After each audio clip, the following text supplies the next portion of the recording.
Registration हम कर चुके हैं। एप्लीकेशन नंबर आपकी ईमेल आईडी पर आपको मिल गया होगा।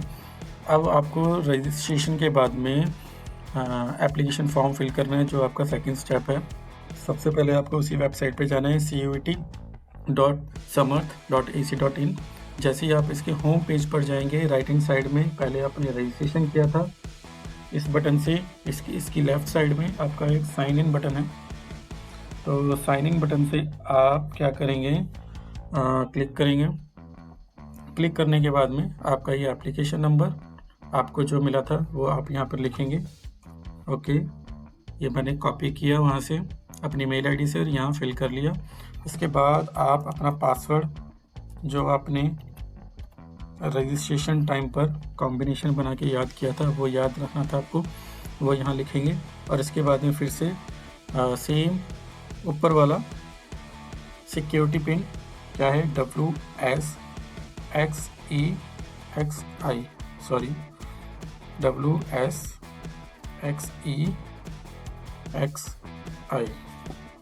ठीक है, ठीक है। यहाँ साइड में क्लिक करते ही ये पता लग जाता है कि ये सही है या नहीं है। ग्रीन हो जाएगा तो सही है, अदरवाइज रेड आएगा तो आपको फिर से वेरीफाई करना पड़ेगा। लॉगिन करते हैं।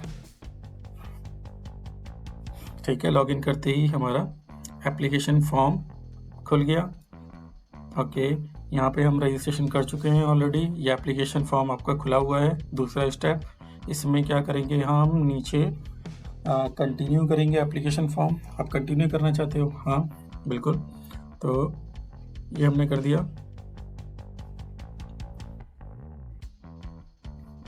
कंटिन्यू करने के बाद में ये सारी डिटेल्स आपकी वो हैं।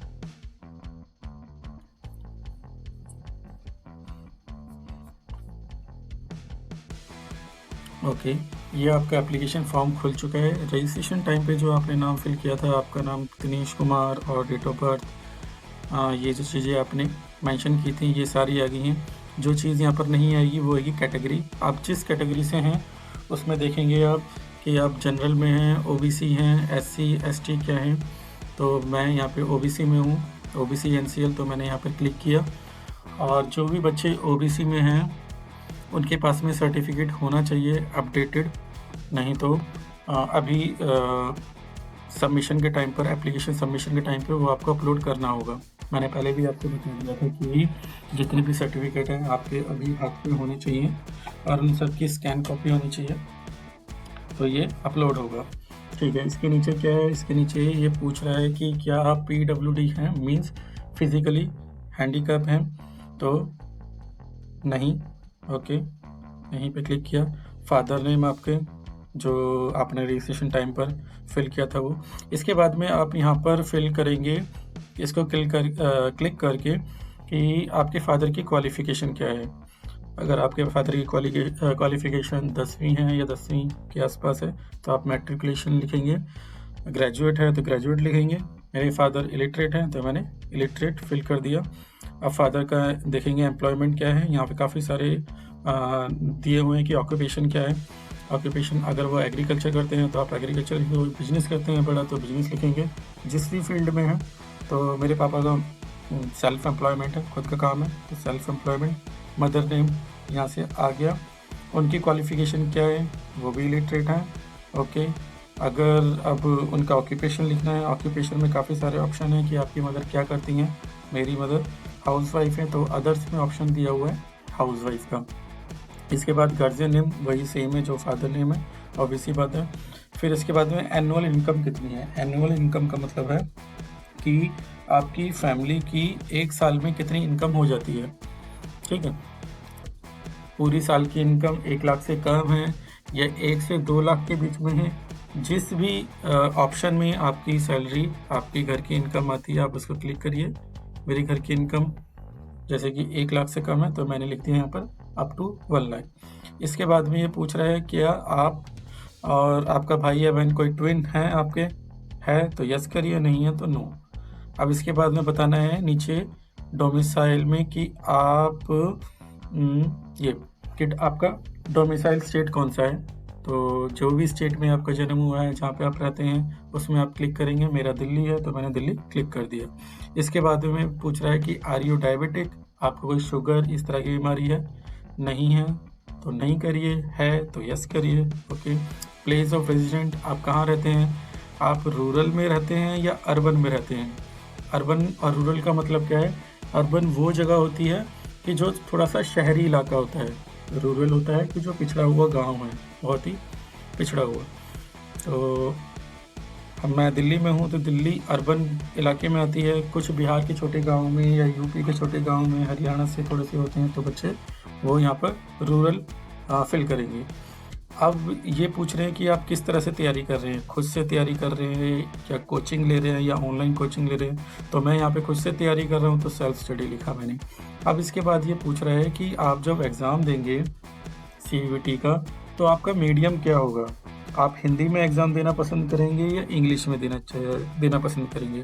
तो आप यहाँ पे हिंदी में भी एग्ज़ाम फिल कर सकते हैं और इंग्लिश में भी कर सकते हैं, जो भी आपकी मर्ज़ी है। लेकिन मैं आपको पहले ये बता देना चाहता हूँ कि बहुत सारी ऐसी यूनिवर्सिटी की जो अच्छी यूनिवर्सिटीज़ हैं, वो खाली हिंदी में एग्ज़ाम जो देगा उन्हीं के लिए ही एडमिशन देंगे। जैसे कि JNU होगी, वो इंग्लिश में ही जो बच्चे एग्ज़ाम देंगे उन्हीं को ही एडमिशन दे पाएंगे, दूसरों को नहीं दे पाएंगे। तो आपको ये ध्यान रखना है कि अगर आप हिंदी मीडियम हैं तो आप हिंदी मीडियम चूज़ करें, आप इंग्लिश मीडियम है तो आप इंग्लिश मीडियम चूज़ करें। और आप अगर हिंदी मीडियम है और एग्ज़ाम इंग्लिश में दे सकते हैं तभी यहाँ पर इंग्लिश मीडियम चूज़ करना, नहीं तो आप हिंदी मीडियम ही करना। ठीक है। यहाँ आपके प्रेजेंट एड्रेस जो आपने रजिस्ट्रेशन टाइम पे फिल किया था वो सारे एड्रेस आ गए हैं। ठीक है। परमानेंट एड्रेस यहाँ पे मैंने क्लिक कर दिया कि जो प्रेजेंट एड्रेस है वही परमानेंट एड्रेस है। ओके, आगे फॉरवर्ड दूसरी उसमें आते हैं। अब ये इसमें आपकी जो किसी तरह की कोटा है आपके पास में या फिर आपकी कोई कैटेगरी है उसकी इन्फॉर्मेशन मांग रहा है कि आप बिलो पॉवर्टी लाइन, मतलब आप गरीबी रेखा से नीचे हैं या नहीं हैं। अगर हैं तो यहाँ पर यस क्लिक करिए, नहीं तो नो क्लिक करिए। आप इसमें यस तभी क्लिक करेंगे जब आपके पास में BPL कार्ड होगा। ठीक है, BPL सर्टिफिकेट जो कार्ड होता है वो आपके पास में होगा, तभी आप इसको यस फिल करना, नहीं तो आप इसको नो ही फिल करेंगे। फिर ये पूछा है are you Kashmiri migrant, yes और नो। आपके जो पिताजी या फिर दादाजी कश्मीर से थे और बाद में कश्मीर से फिर दूसरे शहर या सिटी में आए हैं तो आप उसको यस करेंगे, नहीं तो नो करेंगे। अब तीसरी चीज़ में पूछ रहा है वो कि आपके फादर या मदर या कोई भी डिफेंस से थे या नहीं थे। अगर डिफेंस में थे तो आप यस करेंगे, नहीं तो नो करेंगे। अब ये पूछ रहा है कि NCC कोटा है आपके पास में, 12th में या 11th में आपके पास में NCC आपने ली हो, कुछ सर्टिफिकेट हो, उसका कुछ कोटा हो, तो आप यहाँ पर यस फिल करेंगे। इसके बाद में क्लेम फॉर स्पोर्ट्स कोटा, आपके पास में कोई स्पोर्ट्स कोटा है तो आप उसको वो करिए। ओके, स्पोर्ट्स कोटा है आपके पास, मेरे पास नहीं है तो मैंने नो फिल कर दिया। अब इसके बाद में पूछ रहा है कि आपके जो कोई भी यूनिवर्सिटी में वार्ड रह चुके हैं, मतलब यूनिवर्सिटी में एम्प्लॉय रह चुके हैं आपके फादर मदर कोई भी, अगर जो नहीं है तो आप नो फिल करिए। ठीक है, इतना ये सारी चीज़ें आपने फिल कर दी।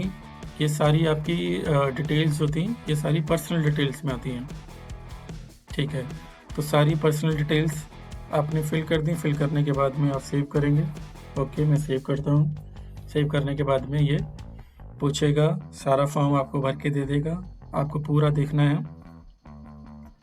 पूरा देखने के बाद में आप फिर देखेंगे कि अगर कोई इन्फॉर्मेशन गलत है, आपने गलती से गलत भर दी है, तो आप उसको अपडेट कर सकते हैं यहाँ से क्लिक करके।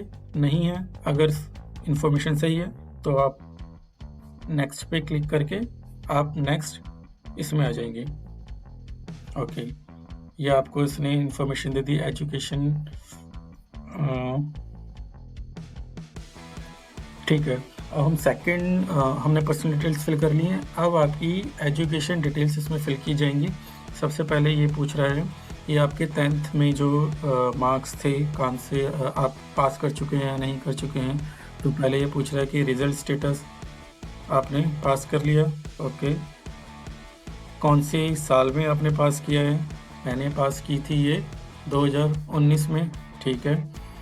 उसके बाद में आपने क्वालिफाइंग एग्ज़ाम क्या है आपका 10th और इक्विवेलेंट, ये आपने फिल कर लिया।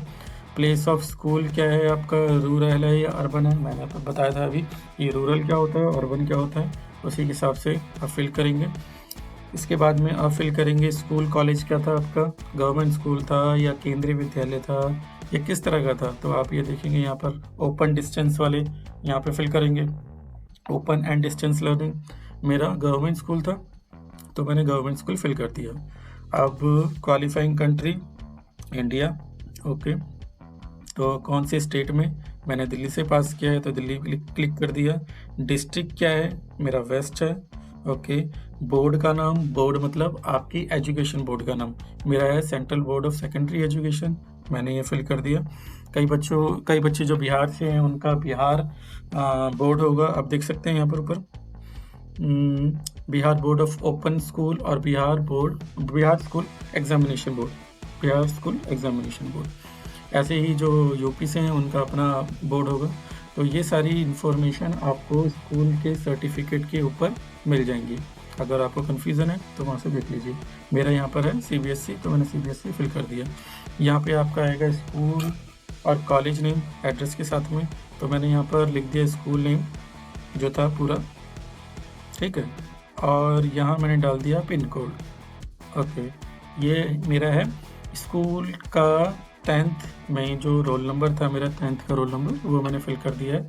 अब इसके बाद में ये पूछ रहा है कि रिज़ल्ट मोड क्या है आपका, कि ग्रेड है या फिर आपका परसेंटेज में है, ठीक है। मैंने अपने जो परसेंटेज में मार्क्स हैं इसमें मैक्सिमम मार्क्स और मार्क्स ऑब्टेन, ये दो चीज़ें आपको डालनी है। तो मैक्सिमम मार्क्स में आपकी आएंगी कि आपके टोटल जितने सब्जेक्ट थे उनमें मैक्सिमम मार्क्स कितने में से थे, मतलब आपके 5 सब्जेक्ट हैं और 5 में 100 के आसपास 100 में से नंबर मिलते हैं। तो टोटल 500 में से मेरे हैं 274, ठीक है। मैंने जैसे ही क्लिक किया नीचे परसेंटेज उसने अपने आप दे दी, ओके। अब इसके बाद में आपको डालनी है 12th की मार्क्स, ओके। तो 12th के जो मार्क्स में डालूंगा तो ये देखेंगे कि मैं पास कर चुका हूँ या फिर अभी मैं कर रहा हूँ। तो जो बच्चे पास कर चुके हैं वो यहाँ पर लिखेंगे पास, या जो बच्चे अभी 12th में जिनका रिज़ल्ट अभी नहीं आया है वो लिखेंगे अपीयरिंग। तो मेरा भी रिज़ल्ट नहीं आया है, मेरा अपीयरिंग है, तो मेरा ये ईयर ऑफ पासिंग कब पास होगा, मेरा 2022 में 12th के एग्ज़ाम में, okay. Place of school urban, जैसे मैंने बताया था 2 तरह के हैं, रूरल और अर्बन। अर्बन पे आप क्लिक करेंगे। टाइप ऑफ स्कूल है आप, मेरा गवर्नमेंट स्कूल है तो मैंने यहाँ पे क्लिक किया। बाकी जो भी है इन्फॉर्मेशन वो सेम जैसे 10th के लिए भरी गई थी वैसे ही यहाँ भरी जाएंगे। कंट्री क्या है, इंडिया। स्टेट कौन सा है, दिल्ली। District west Delhi. और बोर्ड नेम CBSE।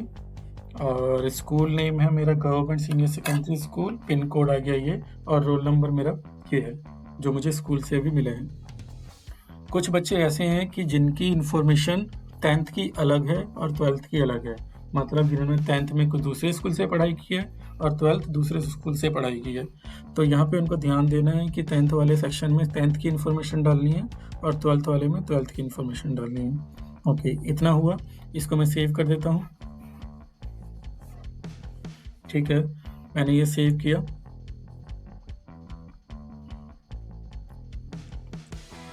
एक बार चेक कर लेते हैं इन्फॉर्मेशन, ओके सही है। अगर कुछ अपडेट करने हैं, आपको कुछ चेंजेस करने हैं तो अपडेट पे जाइए, नहीं तो आप नेक्स्ट करिए, ठीक है। नेक्स्ट करने के बाद में